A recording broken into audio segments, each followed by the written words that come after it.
नमस्कार। भारतीय इतिहास की हमारी श्रृंखला के इस 51वें पड़ाव में आपका स्वागत है। सफर काफी लंबा रहा है और आज हम दक्कन के इतिहास में एक बहुत ही अहम कह सकते हैं राजवंश पर नजर डालेंगे। जी हाँ, आज हमारी चर्चा का केंद्र है वाकाटक साम्राज्य।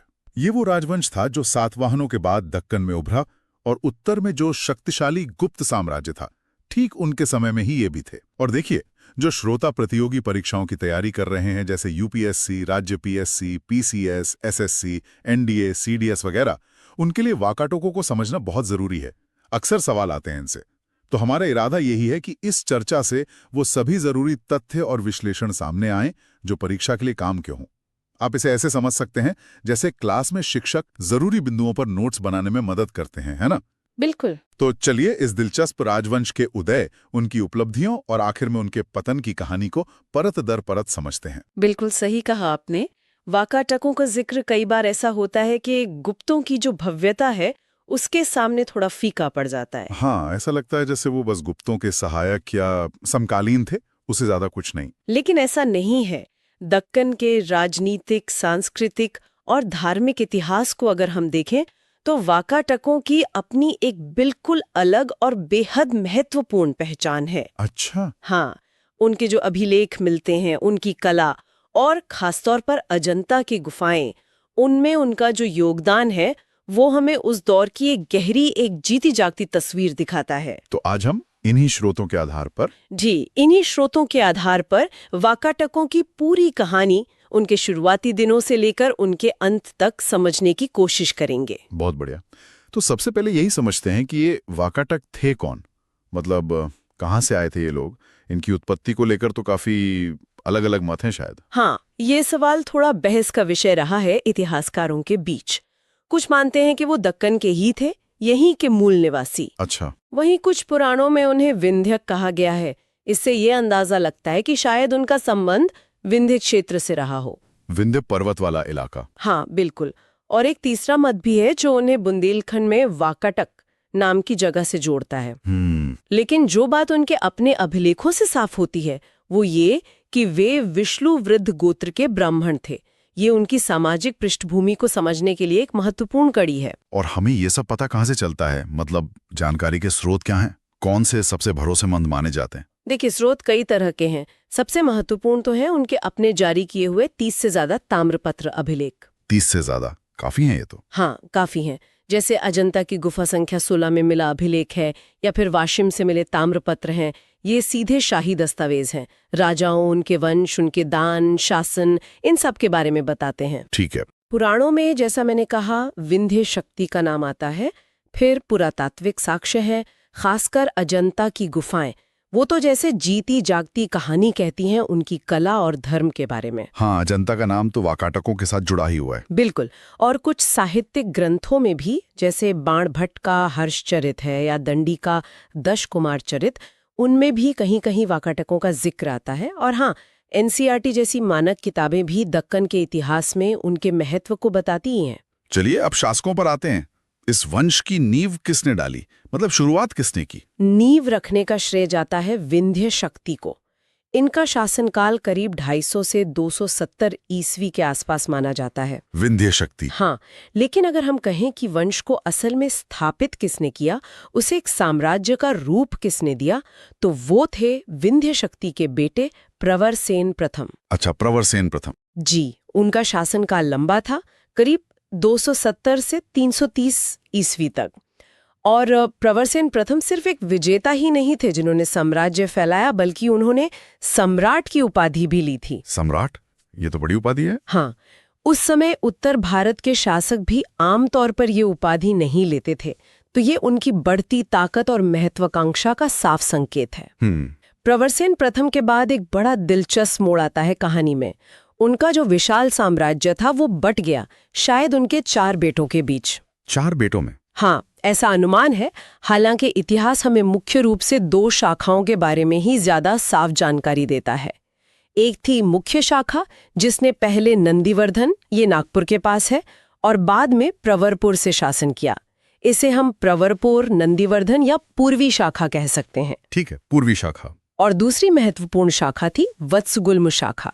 ये पश्चिमी शाखा थी जिसकी राजधानी आज का वाशिम यानी उस समय का वत्सगुल्म थी। वत्सगुल्म, वाशिम, ओके। हाँ, तो ये बंटवारा समझना जरूरी है, क्योंकि इसके बाद दोनों शाखाओं का इतिहास कुछ हद तक अलग-अलग चला। हालांकि उनमें रिश्ते भी रहे और कभी-कभी झगड़े भी हुए। तो पहले हम मुख्य शाखा यानी प्रवरपुर नंदीवर्धन शाखा की बात करते हैं। प्रवरसेन प्रथम के बाद यहाँ कौन से शासक महत्वपूर्ण हुए? इस शाखा में प्रवरसेन प्रथम के पोते थे, रुद्रसेन प्रथम। वो पहले महत्वपूर्ण शासक हुए। ये गुप्त सम्राट समुद्रगुप्त के समय के थे। हालांकि उनके आपसी संबंध कैसे थे, ये बहुत साफ नहीं है। रुद्रसेन प्रथम शिव भक्त थे। उन्हें महाभैरव का उपासक कहा गया है। उनके बाद आए पृथ्वीसेन प्रथम।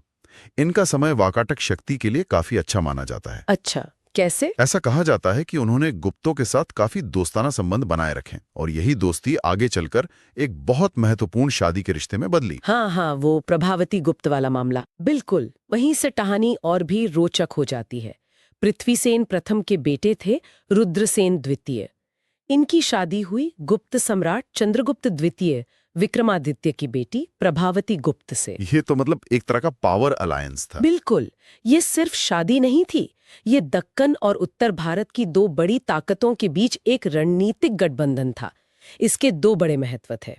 एक तो ये माना जाता है कि इस गठबंधन ने गुप्तों को पश्चिमी भारत के शक क्षत्रपों को हराने में मदद की, क्योंकि वाकाटक उनके पड़ोसी थे। सही पकड़ा। और दूसरा, रुद्रसेन द्वितीय का शासन बहुत छोटा रहा, उनकी मृत्यु हो गई। तो उनके जो नाबालिग बेटे थे दिवाकर सेन और दामोदर सेन ही बाद में प्रवरसेन द्वितीय के नाम से राजा बने। अच्छा।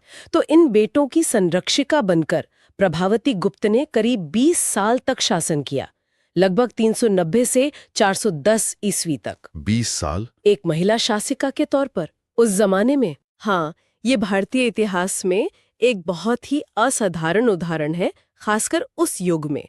और परीक्षाओं के लिहाज से तो ये बहुत ही महत्वपूर्ण तथ्य है, इसे जरूर नोट करना चाहिए। बिल्कुल। तो प्रभावती गुप्त का दौर तो बहुत अहम था। उनके बाद फिर उनके बेटे प्रवरसेन द्वितीय ने सत्ता संभाली। उनके बारे में क्या खास है? प्रवरसेन द्वितीय भी एक अच्छे शासक थे और साथ में साहित्य प्रेमी भी। उन्होंने एक नई राजधानी बसाई, प्रवरपुर। जी, लेकिन उनकी सबसे बड़ी देन मानी जाती है प्राकृत भाषा में लिखा गया काव्य सेतुबंध। इसे रावण वह भी कहते हैं। इसमें राम के लंका तक पुल बनाने की कहानी है। ये प्राकृत काव्य का एक बेहतरीन नमूना माना जाता है। सेतुबंध प्राकृत में, ये याद रखने वाली बात है। हाँ, उनके बाद नरेंद्र सेन राजा बने। उनके समय में मध्य भारत के नल वंश के राजा थे भवदत्त वर्मन। उन्होंने हमला किया और कुछ समय के लिए वाकाटक राज्य के कुछ हिस्सों पर कब्जा भी कर लिया था। ओहो, मतलब मुश्किलें भी आईं? जी, और इस शाखा के आखिरी ज्ञात महत्वपूर्ण शासक थे पृथ्वीसेन द्वितीय। उन्होंने नल राजाओं को हराकर अपने वंश का खोया हुआ गौरव वापस पाने की कोशिश तो की, लेकिन उनके बाद ये शाखा कमजोर पड़ गई और खत्म हो गई। ठीक है, तो ये थी प्रवरपुर नंदीवर्धन शाखा। अब आते हैं दूसरी शाखा पर, वत्सगुल्म यानी वाशिम वाली। इसके संस्थापक कौन थे? इसके संस्थापक थे सर्वसेन। ये प्रवरसेन प्रथम के ही बेटे थे और सर्वसेन खुद भी विद्वान और कवि थे। अच्छा, इन्होंने भी कुछ लिखा? हाँ, उन्होंने भी प्राकृत भाषा में हरि विजय नाम का काव्य लिखा था। इसमें कृष्ण भगवान स्वर्ग से पारिजात का पेड़ लाते हैं, वो कहानी है। लेकिन दुख की बात यह है कि ये रचना आज मिलते नहीं है, बस उसका जिक्र मिलता है। खो गई मतलब। और सर्वसेन के बाद इस शाखा में कौन महत्वपूर्ण शासक हुए? सर्वसेन के बेटे थे विंध्यसेन, जिन्हें विंध्य शक्ति द्वितीय भी कहा जाता है। वो काफी शक्तिशाली शासक थे। उन्होंने अपने पड़ोसी कुंतल यानी उत्तरी कर्नाटक के कदम्ब शासकों को हराया था। कदम्बों को हराया, ठीक है। उनके बाद प्रवरसेन द्वितीय इसी शाखा के का जिक्र आता है। फिर एक शासक हुए देवसेन।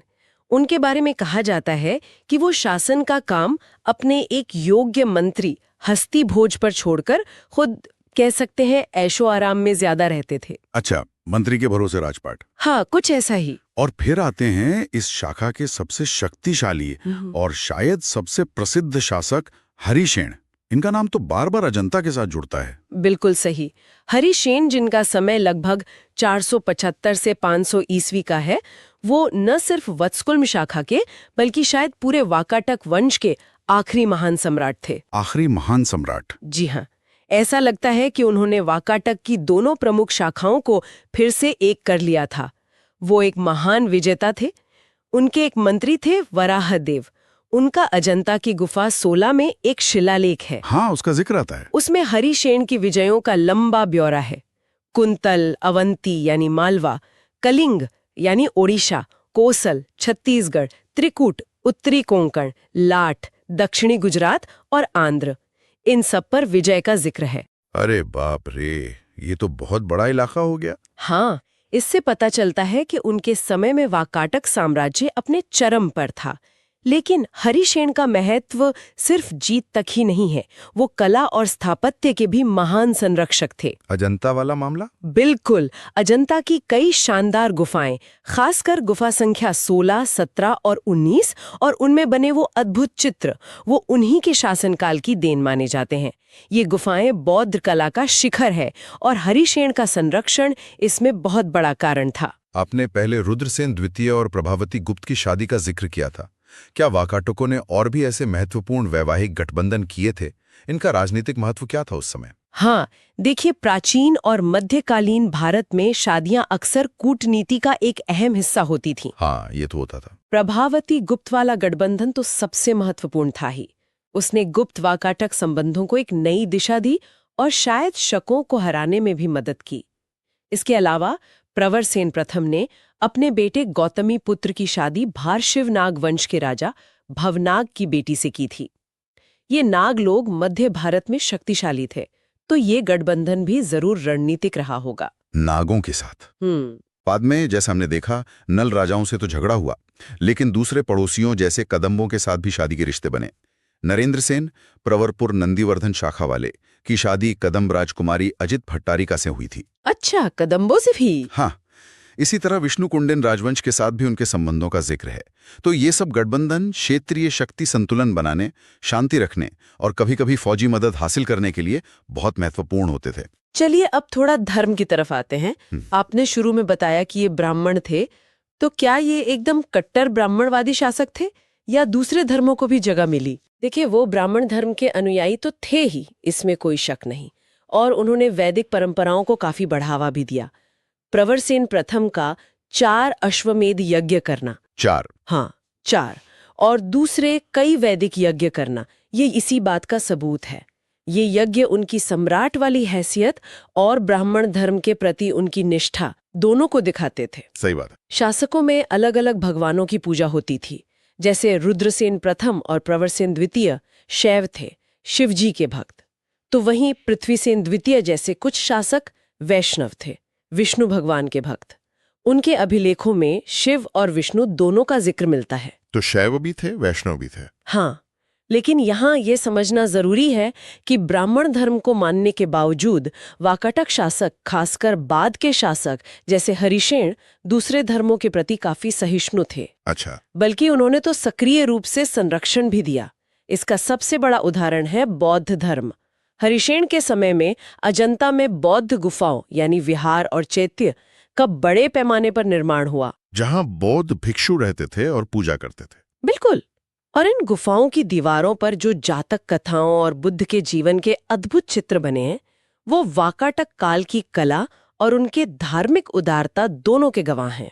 मतलब एक तरह का मिलन था वहां। हाँ, एक तरह का सांस्कृतिक संगम था जहां ब्राह्मणवादी और बौद्ध परंपराएं एक साथ फल फूल रही थीं, और इसने दक्कन की सांस्कृतिक पहचान को बनाने में बड़ी भूमिका निभाई। जैन धर्म का असर इस इलाके में उस समय तुलनात्मक रूप से कम दिखता है। अब अगर साम्राज्य के फैलाव की बात करें, मतलब कितना बड़ा था इनका राज? प्रवरसेन प्रथम से लेकर हरिशेन तक ये कितना फैला? प्रवरसेन प्रथम के समय ही साम्राज्य काफी बड़ा हो गया था। इसमें लगभग पूरा विदर्भ, जो आज का बरार है, उत्तरी महाराष्ट्र और मध्य प्रदेश के कुछ हिस्से शामिल थे। शायद बुंदेलखंड तक इनका असर था। काफी बड़ा तो ये भी था। यानी अवंती और गुजरात यानी लाट से लेकर दक्षिण में कर्नाटक यानी कुंतल और आंध्र तक था। और पूरा पश्चिम में अरब सागर के तट यानी त्रिकूट से लेकर पूरब में छत्तीसगढ़ यानी कोसल और उड़ीसा यानी कलिंग तक। बाप रे, मतलब लगभग पूरा दक्कन और मध्य भारत का बड़ा हिस्सा। जी हाँ, एक विशाल साम्राज्य था ये। और इतने बड़े साम्राज्य को चलाने के लिए प्रशासन भी तो मजबूत चाहिए। उनकी प्रशासनिक व्यवस्था कैसी थी, क्या पता चलता है उसके बारे में? हाँ, वाकाटक प्रशासन काफी हद तक सातवाहन प्रशासन के ढर्रे पर ही चला लगता है। ये दिखाता है कि इस इलाके में प्रशासन में एक निरंतरता थी। अच्छा, सातवाहनों से सीखा। कह सकते हैं साम्राज्य को राष्ट्र या राज्य यानी प्रांत और विषय यानी जिला जैसी इकाइयों में बांटा गया था। राष्ट्र के मुखिया को राज्याधिकृत और विषय के मुखिया को विषयापति कहते थे। गांव सबसे छोटी इकाई थी। ठीक है, ये तो सामान्य व्यवस्था लगती है। हाँ, लेकिन एक खास बात जो वाकाटकों के समय उभर कर आती है वो है ब्राह्मणों और मंदिरों को बड़ी संख्या में जमीन दान देना। इन्हें अग्रहार कहते थे। अग्रहार, भूमि अनुदान। जी, और इन दानों के साथ अक्सर प्रशासनिक और टैक्स वसूलने जैसे अधिकार भी दे दिए जाते थे। कुछ इतिहासकार इसे भारत में सामंती व्यवस्था के शुरुआती लक्षणों में से एक मानते हैं। यानी फ्यूडलिज्म की शुरुआत। हाँ, कुछ वैसे संकेत मिलते हैं। अर्थव्यवस्था तो मुख्य रूप से खेती पर ही आधारित थी और ये जमीन के दान ग्रामीण अर्थव्यवस्था का एक अहम हिस्सा बन गए थे। व्यापार भी होता था, लेकिन शायद उतना नहीं जितना सातवाहनों के समय में था। साम्राज्य विस्तार और इतने लंबे शासनकाल में लड़ाइयां तो हुई होंगी। कौन सी प्रमुख लड़ाइयों या संघर्षों का पता चलता है हमें? जी बिल्कुल, कई संघर्षों का जिक्र है। प्रवरसेन प्रथम ने नागों से युद्ध किया था और उनकी राजधानी पुरिका पर कब्जा किया था। नागों से? हाँ, वो शादी वाला रिश्ता बाद में हुआ।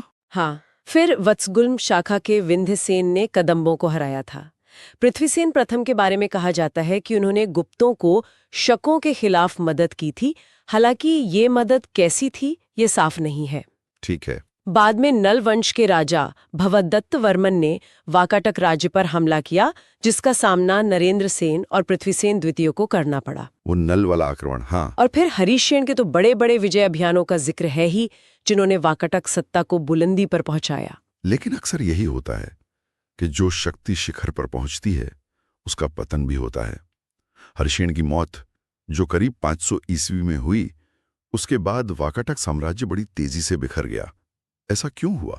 इसके कई कारण हो सकते हैं। एक तो शायद हरिशसेन के बाद उतनी योग्य उत्तराधिकारी नहीं रहे। लीडरशिप का संकट। हाँ, फिर इतना बड़ा साम्राज्य संभालना वैसे भी मुश्किल था।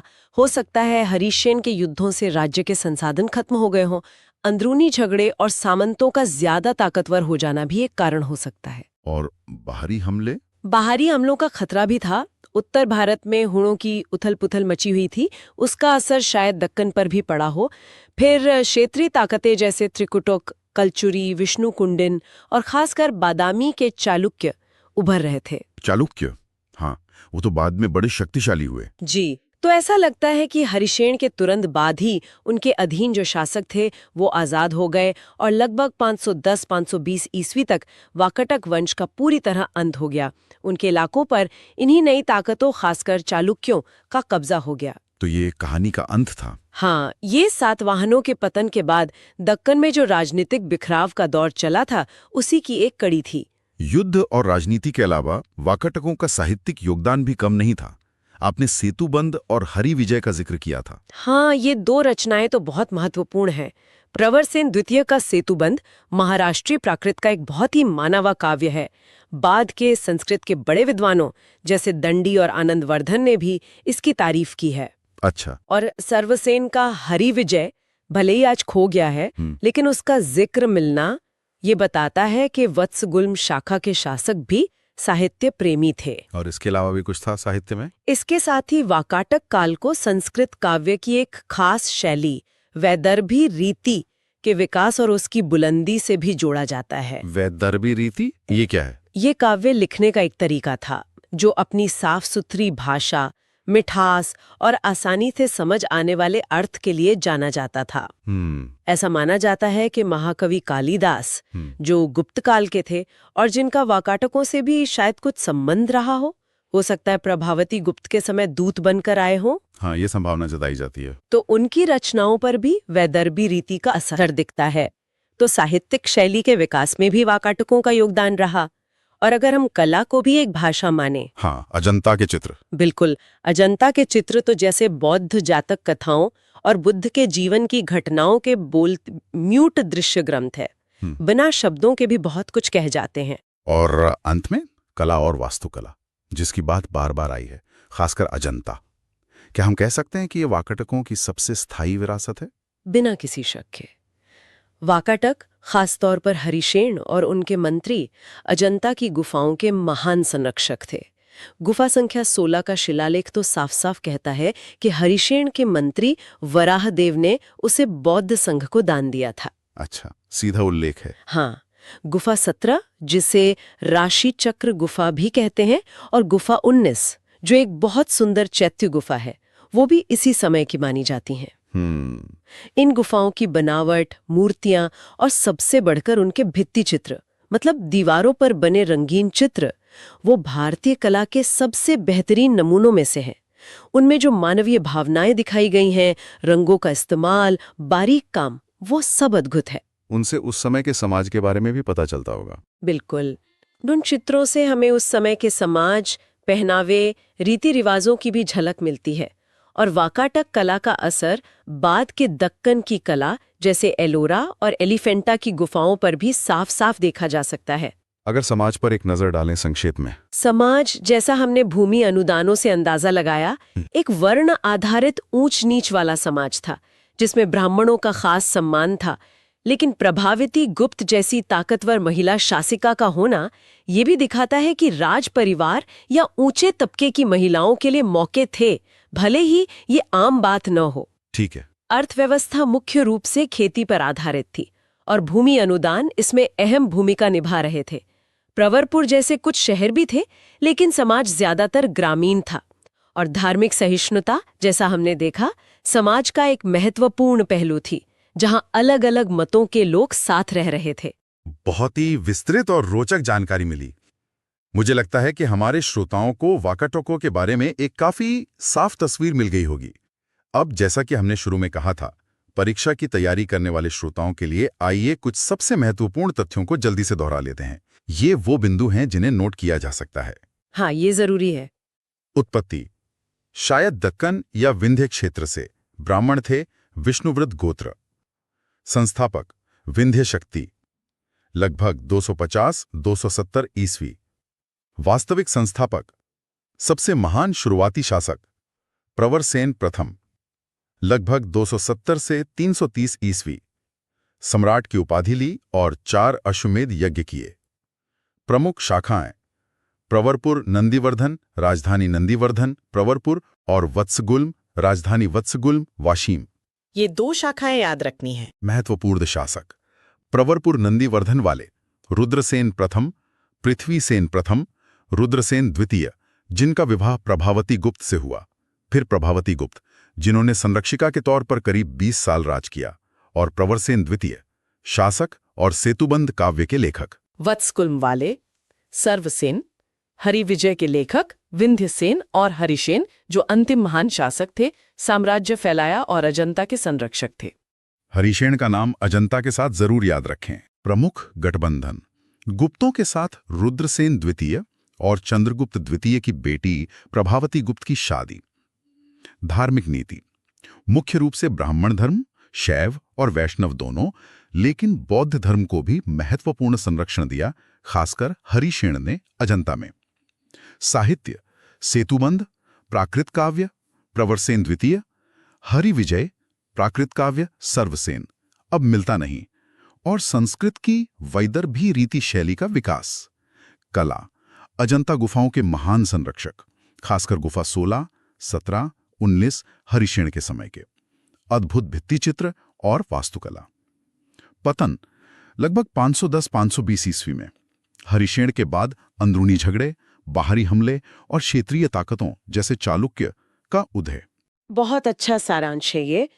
निष्कर्ष के तौर पर यही कह सकते हैं कि वाकाटक सिर्फ गुप्तों के समकालीन या उनके मातहत नहीं थे, वो खुद में एक बड़ी शक्ति थे, जिन्होंने दक्कन के इतिहास और भारत की सांस्कृतिक विरासत, खासकर कला और साहित्य पर अपनी एक गहरी छाप छोड़ी है। हाँ, उनका अपना एक अलग महत्व है। बिल्कुल।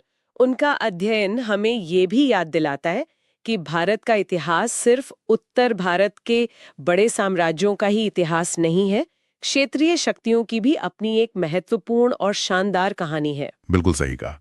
और उम्मीद है कि वाकाटकों पर यह गहन चर्चा हमारे सभी श्रोताओं के लिए और खासकर प्रतियोगी परीक्षाओं की तैयारी करने वालों के लिए ज्ञान बढ़ाने वाली और उपयोगी साबित हुई होगी। अगर भारतीय इतिहास के दूसरे महत्वपूर्ण पहलुओं को भी इसी तरह विस्तार से समझने में रुचि है तो हमारी भारतीय इतिहास वाली प्लेलिस्ट जरूर देखें। वहां आपको कई और ऐसे ही विश्लेषण मिल जाएंगे। और हाँ, अगर आपको आज की ये जानकारी अच्छी लगी हो तो इसे अपने दोस्तों और साथियों के साथ साझा करना ना भूलें। हमारे चैनल को सब्सक्राइब करें ताकि आप कोई भी नया एपिसोड मिस ना करें। अपनी प्रतिक्रिया कमेंट्स में जरूर दें और इस एपिसोड को लाइक भी करें। आपका समर्थन ही हमें ऐसी और जानकारी आप तक लाने के लिए प्रेरित करता है। और अंत में बस एक विचार सोचने के लिए छोड़ जाते हैं। जरा कल्पना कीजिए, अगर रुद्रसेन द्वितीय और प्रभावती गुप्त का वो विवाह ना हुआ होता तो गुप्त वाकाटक रिश्ते उतने गहरे होते? या अगर हरिसेन ने अजंता की उन गुफाओं को वो संरक्षण ना दिया होता जो आज दुनिया की धरोहर है, तो भारतीय कला का इतिहास कितना अलग होता। इतिहास ऐसे ही अगर मगर के सवालों से भरा है जो हमें सोचने पर मजबूर करते हैं।